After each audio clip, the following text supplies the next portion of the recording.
brosur berbakti kepada kedua orang tua ini memang sudah berulang secara bisa dikatakan hampir setiap tahun brosur ini berulang.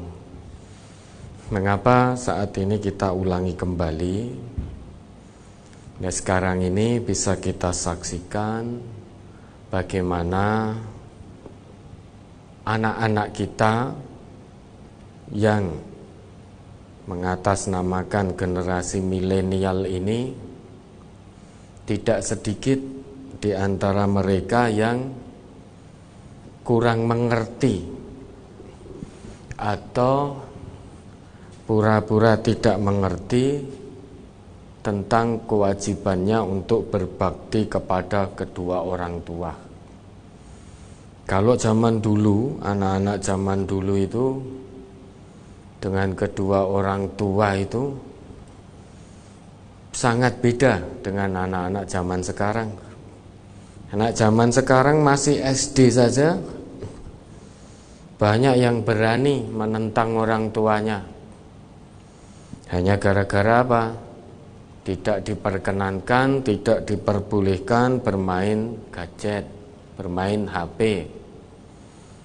Bukan tanpa sebab. Karena anak-anak sekarang itu kalau bermain itu lupa dengan waktu. Bukan hanya lupa waktu makan saja, waktu sholat pun disia-siakan. Kemudian apa yang menjadi nasihat kedua orang tuanya, bapak ibunya, nasihat yang baik diabaikan. Tidak sedikit anak-anak kita sekarang yang main ancam kepada kedua orang tuanya. Main ancam, kalau tidak diperkenankan bermain game online, ngancam, saya tidak mau ini, saya tidak mau ikut pelajaran daring karena saat ini sedang pandemi sehingga pembelajaran masih online. Kalau tidak boleh bermain game, bermain HP, mengancam kedua orang tuanya. Tidak akan mengerjakan tugas-tugas sekolah yang online. Bahkan ada lagi, kebetulan sekolahnya di boarding school atau di pondok. Ya, minta ini, minta itu, belum waktunya sudah minta sepeda motor biar seperti teman-temannya. Kalau tidak dibelikan, tidak mau balik ke pondok, tidak mau balik ke SMP, ke SMA yang kebetulan boarding school. Dan anehnya, tidak sedikit orang tua yang menuruti, yang kalah dengan anak-anaknya. Lah pripun, daripada anak saya ngambek, tidak mau makan. Nah, kalau tidak mau makan ya tidak apa-apa, nanti nek lapar dia akan makan sendiri. Sehingga tidak perlu takut, tidak perlu kalah dengan anak-anak. Semakin anak diperturutkan apa yang menjadi keinginannya, ya sudah semakin menjadi-jadi. Sekali mengancam orang tuanya, kemudian dituruti piye-piye yo anak. Nah, nanti itu anak akan menjadi senjata andalan. Pengen apa, pengen temannya punya ini, minta orang tuanya. Padahal orang tuanya kebetulan secara ekonomi terbatas. Ya, namun gara-gara teman-temannya itu punya barang dan dia kepengen, akhirnya minta. Orang tuanya tidak mampu. Maka sering kita dengar dalam berita-berita itu di sosmed, bagaimana anak memukul orang tuanya. Bukan hanya sekedar memukul, bagaimana anak membunuh, bahkan sampai hilang ingatan, sampai membunuh orang tuanya. Ada yang membunuh bapaknya, ada yang membunuh ibunya. Ini sungguh sangat memprihatinkan generasi saat ini. Maka Bagi kita putra-putri warga MTA, mari betul-betul kita perhatikan anak-anak kita, utamanya dari sisi akhlaknya. Akhlak itu menjadi yang utama. Sepinter apapun anak kita dalam nilai akademiknya, namun kalau tanpa akhlak tidak akan membawa manfaat apapun. Jangankan membawa manfaat untuk agama dan umat Islam, ilmu tanpa akhlak membawa manfaat untuk dirinya sendiri saja tidak bisa. Yang ada, ilmu tanpa akhlak akan memunculkan madharat demi madharat, menimpakan madharat demi madharat. Karenanya Nabi kita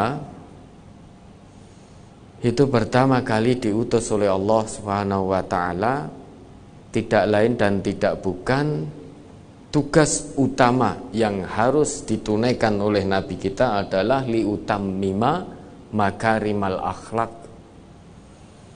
untuk menyempurnakan akhlak yang mulia. Ini pondasi utama, landasan utama untuk menjadi baik. Jadi baik buruknya seseorang itu terkait langsung dengan akhlaknya. Kalau akhlaknya buruk, maka jangan harap baik. Meskipun pinter secara nilai akademik, sekolahnya pinter, namun akhlaknya buruk, itu tidak akan menyelamatkan dirinya. Di kehidupan dunia pun dia tidak akan selamat, lebih-lebih di kehidupan akhirat. Maka mari Bapak Ibu ya, warga MTA dan simpatisannya, yang utama mari kita perhatikan akhlak anak-anak kita. Kita didik akhlak anak-anak kita. Nah, selama ini banyak kok ya, banyak orang tua yang lebih fokus pada nilai matematikanya, fokus pada nilai fisikanya, lebih fokus pada nilai kimianya, namun kurang fokus pada akhlaknya.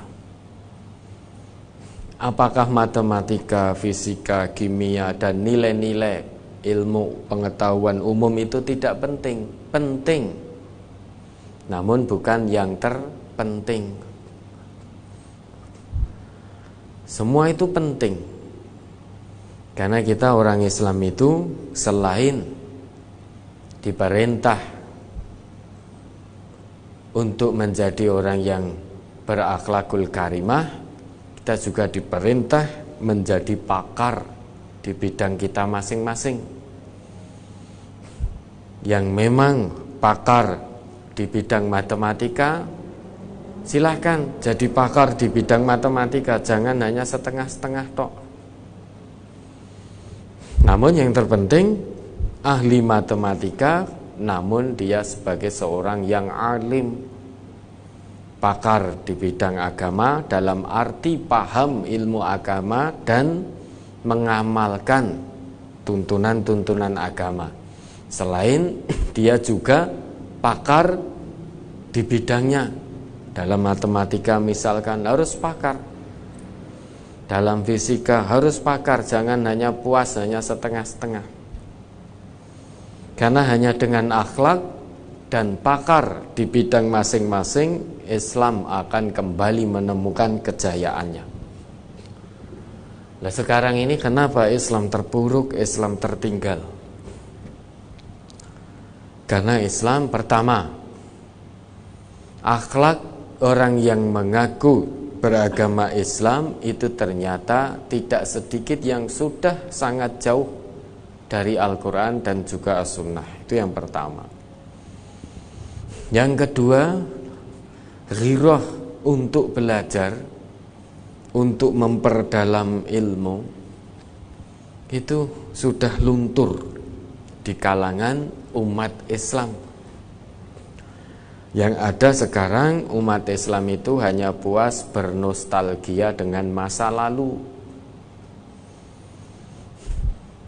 Kalau masa lalu memang betul umat Islam di generasi awal dulu dengan akhlaknya yang mulia, dengan kepakarannya di bidang yang ditekuni, Islam berjaya pada waktu itu. Ya, ilmu-ilmu pengetahuan dunia ini penemunya memang ilmuwan-ilmuwan muslim.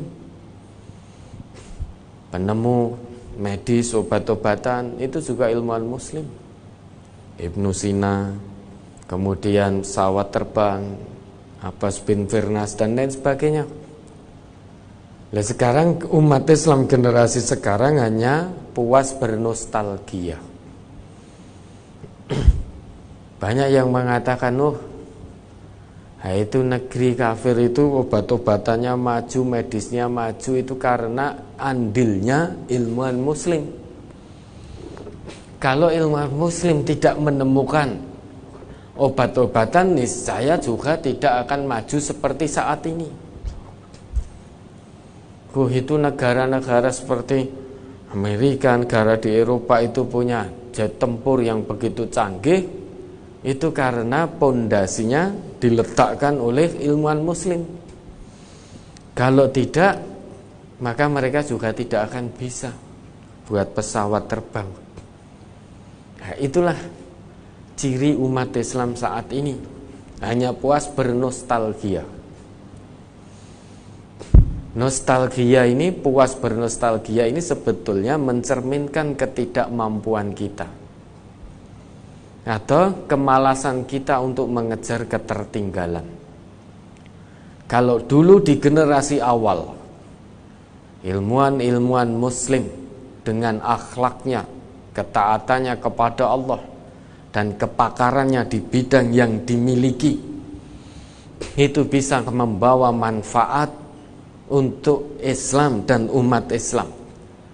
Sehingga pada waktu itu umat Islam atau Islam ini menemukan kejayaannya, sehingga dunia menjadi tentram. Karena kalau Islam yang mengatur dunia, insya Allah dunia menjadi tentram.